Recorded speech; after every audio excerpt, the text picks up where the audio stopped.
हरिः ओम्। श्रीमद् वाल्मीकि रामायणे सुन्दरकाण्डे अष्टपञ्चाशः सर्गः।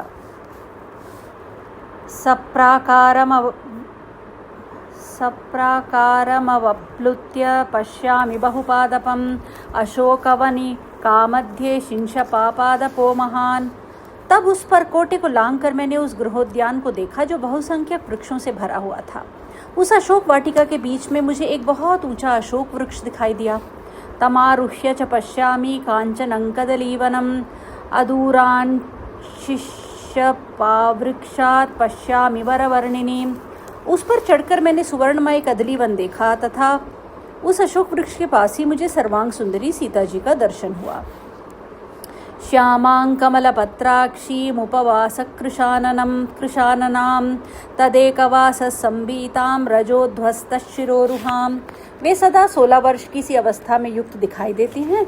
उनके नेत्र प्रफुल्ल कमल दल के समान सुंदर हैं। सीता जी उपवास करने के कारण अत्यंत दुर्बल हो गई हैं और उनकी यह दुर्बलता उनका मुख देखते ही स्पष्ट हो जाती है। वे एक ही वस्त्र पहने हुए हैं और उनके केश धूल से धूसर हो रहे हैं। शोकसंतापदीनांगीं सीतां भर्तृहिते स्थितां राक्षसीभिर्विरूपाभिक्रूराभिरभिसंवृतां मांसशोणितभक्ष्याभिर्व्याघ्रीभिर्हरिणी यथा। उनके सारे अंग शोक संताप से दीन दिखाई देते हैं। वे अपने स्वामी के हित चिंतन में तत्पर हैं। रक्त मांस का भोजन करने वाली क्रूर एवं कुरूप राक्षसियां उन्हें चारों ओर से घेर कर उनकी रखवाली करती हैं, ठीक उसी तरह जैसे बहुत सी बाघिनें किसी हरिणी को घेरे हुए खड़ी हों। सा मया राक्षसी मध्ये तर्ज्यमाना मुहुर्मुहुः एकवेणीधरादीना भर्तृचिंतापरायणा भूमिशय्या विवर्णांगी पद्मिनीव हिमागमे। मैंने देखा वे राक्षसियों के बीच में बैठी थीं और राक्षसियां उन्हें बार बार धमका रही थीं। वे सिर पर एक ही वेणी धारण किए दीन भाव से अपने पति के चिंतन में तल्लीन हो रही थी। धरती ही उनकी शैया है। जैसे हेमंत ऋतु आने पर कमलिनी सूखकर श्रीहीन हो जाती है, उसी प्रकार उनके सारे अंग कांतिहीन हो गए हैं। रावणाद्विनिवृत्तार्था मर्तव्ये कृतनिश्चया कथंचिन्मृगशावाक्षी तूर्णमासादिता मया। रावण की ओर से उनका हार्दिक भाव सर्वथा दूर है। वे मरने का निश्चय कर चुकी हैं। उसी अवस्था में मैं किसी तरह शीघ्रतापूर्वक मृगनयनी सीता के पास पहुंच सका। तां दृष्ट्वा तादृशीं नारीं रामपत्नीं यशस्विनीं तत्रैव शिंशपावृक्षे पश्यन्नहमवस्थितः। वैसी अवस्था में पड़ी हुई उन यशस्विनी नारी श्री राम पत्नी सीता को अशोक वृक्ष के नीचे बैठी देख मैं भी उस वृक्ष पर स्थित हो गया और उन्हें वहीं से निहारने लगा। ततो हलहला शब्दं कांची नूपुरमिश्रितं शृणोभ्यधिकगंभीरं रावणस्य निवेशने। इतने में ही रावण के महल में करधनी और नूपुरों की झनकार से मिला हुआ अधिक गंभीर कोलाहल सुनाई पड़ा। ततोहं परमोद्विग्न स्वरूपं प्रत्यसंहरम् अहंच शिंशपावृक्षे पक्षीवगहने स्थितः। फिर तो मैंने अत्यंत उद्विग्न होकर अपने स्वरूप को समेट लिया, छोटा बना लिया और पक्षी के समान उस गहन शिंशपा वृक्ष में बैठा रहा। ततो रावणदाराश्च रावणश्च महाबलः तं देशमनुसंप्राप्तो यत्र सीता भवत् स्थिता।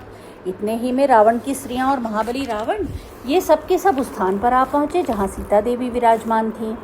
तम दृष्ट्वाथ वरारोहा सीता रक्षो गणेश्वरम संकुच्योरुसनौ पीनौ बाहुभ्यां परिरभ्य च। राक्षसों के स्वामी रावण को देखते ही सुंदर कटी प्रदेश वाली सीता अपनी जांघों को सिकोड़कर और उभरे हुए दोनों स्तनों को भुजाओं से ढककर बैठ गई। वित्रस्तां परमोद्विग्नां वीक्षमाणामितस्ततः त्राणं कञ्चिद पश्यन्तीं वेपमानां तपस्विनीं तामुवाच दशग्रीवः सीतां परमदुःखितां अवाक्षिरा प्रपतितो बहुमन्यस्व मामिति। वे अत्यंत भयभीत और उद्विग्न होकर इधर उधर देखने लगी। उन्हें कोई भी अपना रक्षक नहीं दिखाई देता था। भय से कांपती हुई अत्यंत दुखिनी तपस्विनी सीता के सामने जा दशमुख रावण नीचे सिर किए उनके चरणों में गिर पड़ा और इस प्रकार बोला, विदेह कुमारी, मैं तुम्हारा सेवक हूँ, तुम मुझे अधिक आदर दो। यदि चेत्वन्तु मां दर्पान्नाभिनन्दसि गर्विते द्विमासानन्तरं सीते पास्यामि रुधिरं तव। इतने पर भी अपने प्रति उनकी उपेक्षा देख वह कुपित होकर बोला, गर्वीली सीते, यदि तू घमंड में आकर मेरा अभिनंदन नहीं करेगी तो आज से 2 महीने के बाद मैं तेरा खून पी जाऊंगा। एतत् श्रुत्वा वचस्तस्य रावणस्य दुरात्मनः उवाच परमक्रुद्धा सीता वचनमुत्तमम् दुरात्मा रावण की यह बात सुनकर सीता ने अत्यंत कुपित होकर यह उत्तम वचन कहा। राक्षसाधम रामस्य भार्याममित तेजसः इक्ष्वाकुवंशनाथस्य स्नुषां दशरथस्य च अवाच्यं वदतो जिह्वा कथन न पतिता तव। नीच निशाचर, अमित तेजस्वी भगवान श्री राम की पत्नी और इक्ष्वाकु कुल के स्वामी महाराज दशरथ की पुत्र वधु से यह ना कहने योग्य बात कहते समय तेरी जीभ क्यों नहीं गिर गई? किंस्विद्वीर्यतवानार्य यो मां भर्तुरसन्निधौ अपहृत्यागतः पाप तेना दृष्टो महात्मना। दुष्ट पापी, तुझमें क्या पराक्रम है? मेरे पतिदेव जब निकट नहीं थे तब तू उन महात्मा की दृष्टि से छिपकर चोरी चोरी मुझे हर लाया। न त्वं रामस्य सदृशो दास्येऽप्यस्य न युज्यसे अजेयः सत्यवाक्शूरो रणश्लाघी च राघवः। तू भगवान राम की समानता नहीं कर सकता, तू तो उनका दास होने के योग्य भी नहीं है। श्री रघुनाथ जी सर्वथा अजेय, सत्यभाषी, शूरवीर और युद्ध के अभिलाषी एवं प्रशंसक हैं। जानक्या परुषं वाक्यमेव मुक्तो दशाननः जज्वाल सहसा कोपात् चित्तास्थ इव पावकः विवृत्य नयने क्रूरे मुष्टिमुद्यम्य दक्षिणं मैथिलीं हन्तुमारब्ध स्त्रीभिर्हाहा कृतं तदा स्त्रीणां मद्यात् समुत्पत्य तस्य भार्या दुरात्मनः वरामन्दोदरी नाम तया स प्रतिषेधितः उक्तश्च मधुरां वाणीं तया समदनार्दितः। जनक नंदिनी के ऐसी कठोर तथा बात कहने पर दशमुख रावण चिता में लगी हुई आग की भांति सहसा क्रोध से जल उठा और अपनी क्रूर आंखें फाड़ फाड़ कर देखता हुआ दाहिना मुक्का तानकर मिथिलेश कुमारी को मारने के लिए तैयार हो गया। यह देख उस समय वहां खड़ी हुई स्त्रियां हाहाकार करने लगी। इतने ही में उन स्त्रियों के बीच में से उस दुरात्मा की सुंदरी भार्या मंदोदरी झपट कर आगे आई और उसने रावण को ऐसा करने से रोका।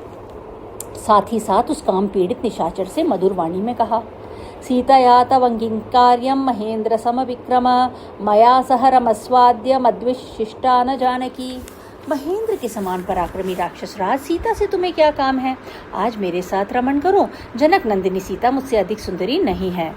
देव गंधर्व कन्याभिर्यक्ष कन्याभिरेव च सार्धं प्रभो रमस्वेति सीतया किं करिष्यसि। प्रभो, देवताओं, गंधर्वों और यक्षों की कन्याएं हैं, इनके साथ रमण करो। सीता को लेकर क्या करोगे? ततस्ताभिः समेताभिर्नारिभिः स महाबलः उत्थाप्य सहसा नीतो भवनं स्वं निशाचरः। तदनंतर वे सब स्त्रियां मिलकर उस महाबली निशाचर रावण को सहसा वहां से उठाकर अपने महल में ले गई।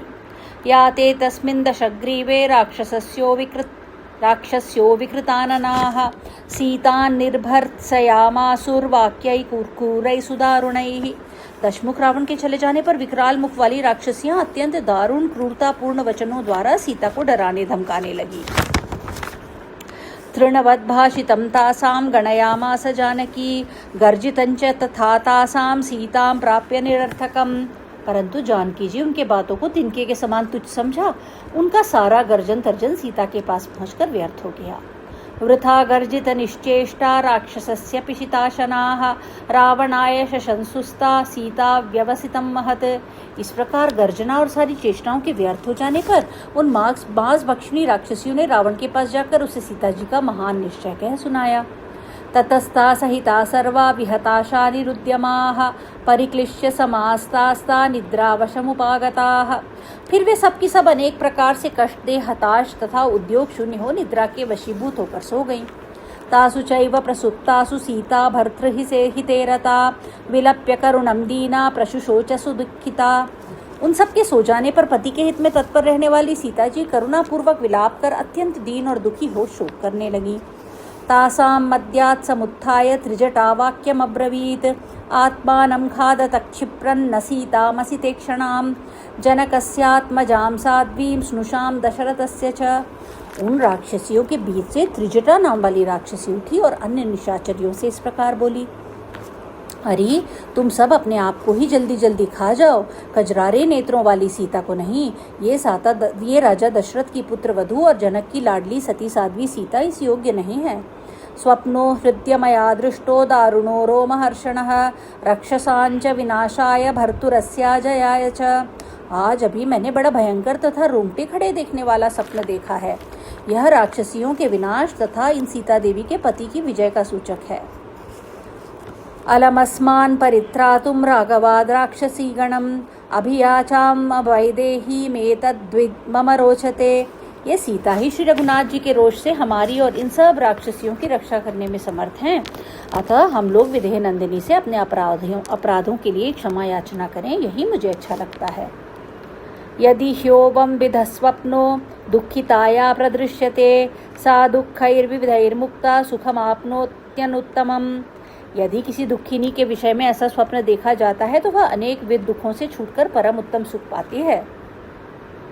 प्रणिपात प्रसन्ना हि मैथिली जनकात्मजा अलमेशा परित्रातुं राक्षस्यो महतो भयात्। राक्षसियों केवल प्रणाम करने मात्र से मिथिलेश कुमारी जानकी प्रसन्न हो जाएंगी और वे महान भय से मेरी रक्षा करेंगी। ततः सा ह्रीमती बाला भर्तुर्विजय हर्षिता अवोचद्यदि तत्तथ्यं भवेयं शरणं हि वः। तब लज्जावती बाला सीता पति की विजय की संभावना से प्रसन्न होकर बोली, यदि यह बात सच होगी तो मैं अवश्य तुम लोगों की रक्षा करूंगी। तां चाहं तादृशीं दृष्ट्वा सीताया दारुणां दशां चिन्तयामास विश्रान्तो न च मे निर्वृतं मनः संभाषणार्थे च मया जानक्याश्चिन्तितो विधिः।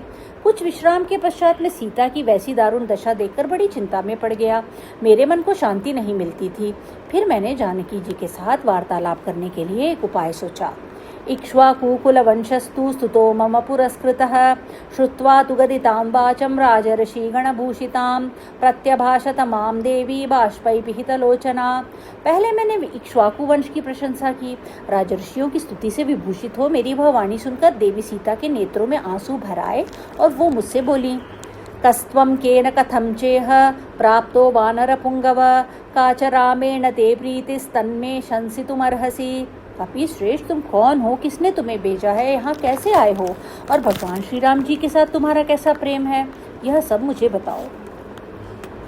तस्यात् तद्वचनं श्रुत्वा अहमप्यब्रुवं वचः देवी रामस्य भर्तुस्ते सहायो भीमविक्रमः सुग्रीवो नाम विक्रांतो वानरेन्द्रो महाबलः। उनका यह वचन सुनकर मैंने भी कहा, देवी तुम्हारे पतिदेव श्री राम के सहायक एक भयंकर पराक्रमी बल विक्रम संपन्न महाबली वानर राज हैं जिनका नाम सुग्रीव है।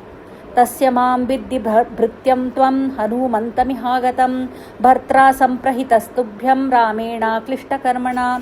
उन्हीं का मुझे सेवक समझो, मेरा नाम हनुमान है। अनायासी महान कर्म करने वाले तुम्हारे पति श्री राम ने भेजा है, इसलिए मैं यहाँ आया हूँ। इदंतु पुरुषव्याघ्र श्रीमान दाशरथि स्वयं अंगुलीयमभिज्ञानमदात् तुभ्यं यशस्विनी पुरुष सिंह दशरथ नंदन साक्षात श्रीमान राम ने पहचान के लिए यह अंगूठी तुम्हें दी है। तदिच्छामि त्वयाज्ञप्तं देवी किं करवाण्यहं रामलक्ष्मणयो पार्श्वं नयामि त्वां किमुत्तरम्। देवी मैं चाहता हूँ कि आप मुझे आज्ञा दें कि मैं आपकी क्या सेवा करूँ। आप कहें तो मैं अभी आपको श्री राम लक्ष्मण के पास पहुँचा दूँ। इस विषय में आपका क्या उत्तर है। एतत् श्रुत्वा विदित्वा च सीता जनकनंदिनी आह रावणमुत्पाट्य राघवो मां नयत्विति। मेरी यह बात सुनकर और सोच समझकर जनकनंदिनी सीता ने कहा, मेरी इच्छा है कि श्री रघुनाथ जी रावण का संहार करके मुझे यहाँ से ले चलें। प्रणम्य शिरसा देवी महमार्यामनिन्दितां राघवस्य मनोह्लादमभिज्ञानमयाचिषम्। तब मैंने उन सती साध्वी देवी आर्या सीता को सिर झुकाकर प्रणाम किया और कोई ऐसी पहचान मांगी जो श्री रघुनाथ जी के मन को आनंद प्रदान करने वाली हो। अथ मामब्रवीत् सीता गृह्यतामयमुत्तमः मणिर्येन महाबाहु रामस्वां बहुमन्यते। मेरे मांगने पर सीता जी ने कहा, लो यह उत्तम चूड़ामणि है जिसे पाकर महाबाहु श्री राम तुम्हारा विशेष आदर करेंगे। इत्युक्त्वा तु वरारोहा मणिप्रवरमुत्तमं प्रायच्छत् परमोद्विग्ना वाचा मां संदिदेशः। ऐसा कहकर सुंदरी सीता ने मुझे वह परम उत्तम चूड़ामणि दी और अत्यंत उद्विग्न होकर वाणी द्वारा अपना संदेश कहा। ततस्तस्यै प्रणम्याहं राजपुत्रै समाहितः प्रदक्षिणं परिक्राममिहाभ्युद्गतमानसः। तब मन ही मन यहाँ आने के लिए उत्सुक हो, एकाग्रचित्त हो, मैंने राजकुमारी सीता को प्रणाम किया और उनकी दक्षिणावर्त परिक्रमा की। उत्तरं पुनरेवाह निश्चित्य मनसा तदा हनूमन्मम वृत्तान्तं वक्तुमर्हसि राघवे यथा श्रुत्वैव न चिरात् तावुभौ रामलक्ष्मणौ सुग्रीवसहितौ वीरावुपयातान् तथा कुरु। उस समय उन्होंने मन से कुछ निश्चय करके पुनः मुझे उत्तर दिया, हनुमान, तुम श्री रघुनाथ जी को मेरा सारा वृत्तांत सुनाना और ऐसा प्रयत्न करना जिससे सुग्रीव सहित वे दोनों वीर बंधु श्री राम और लक्ष्मण मेरा हाल सुनते ही अविलंब यहाँ आ जाएं। यदन्यथा भवेदेतद्द्वौ मासौ जीवितं मम न मां द्रक्ष्यति काकुस्तो म्रिये साहमनाथवत्। यदि इसके विपरीत हुआ तो 2 महीने तक मेरा जीवन और शेष है। उसके बाद श्री रघुनाथ जी मुझे नहीं देख सकेंगे, मैं अनाथ की भांति मर जाऊंगी। तच्छ्रुत्वा करुणं वाक्यं क्रोधो मामभ्यवर्तत उत्तरञ्च मया दृष्टं कार्यशेषमनन्तरम्। उनका यह करुणाजनक वचन सुनकर राक्षसों के प्रति मेरा क्रोध बहुत बढ़ गया। फिर मैंने शेष बचे हुए भावी कार्य पर विचार किया। हरि ओम।